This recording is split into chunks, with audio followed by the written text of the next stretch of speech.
आणि आता पाहूयात तामिळनाडूमध्ये नेमकी काय परिस्थिती आहे, काय निकाल या ठिकाणी आहे। तामिळनाडूतील निकालांनी इतिहास घडवलेला आहे। अनेक वर्षांपासून तामिळनाडूच्या राजकारणात असलेल्या डीएमके आणि एआयडीएमकेला धूळ चारत विजय थलापतींच्या टीव्हीकेनं दणदणीत विजय मिळवलेला आहे। तामिळनाडूतील प्रचंड लोकप्रियता आणि विजय थलापतीच्या फॅन बेसने या पक्षाची सर्वात मोठी ताकद ठरलेली आहे। स्टॅलिन यांचा डीएमके पक्ष तिसऱ्या क्रमांकावर आहे। तामिळनाडूतील जनतेला डीएमके आणि एआयडीएमके या दोन पक्षांच्या पलीकडे एक सक्षम तिसरा पर्याय हवा होता। दुसरीकडे विजय थलापतींनी जनतेला दिलेली आश्वासनांनीही या निवडणुकीमध्ये करिश्मा केल्याचं समोर येत आहे। विजय थलापतीच्या पक्षाला 109 जागांवर बहुमत मिळालेलं आहे।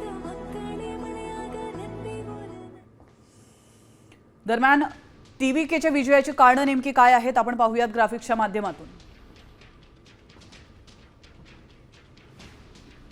प्रचंड लोकप्रियता आणि फॅन बेस हीच अभिनेता विजयची सर्वात मोठी ताकद ठरली।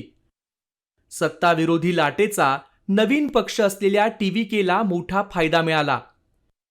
गेल्या वेळीच्या तुलनेत वाढलेल्या 8% मतदानाचा लाभ टीव्हीकेला झाला। डीएमके आणि एआयडीएमकेच्या पारंपरिक राजकारणात जनतेला विजय थलपतीचा नवा पर्याय भावला। पक्ष स्थापनेपूर्वीच बूथ स्तरावर मजबूत संघटना असल्याचा टीव्हीकेला निवडणुकीत फायदा झाला।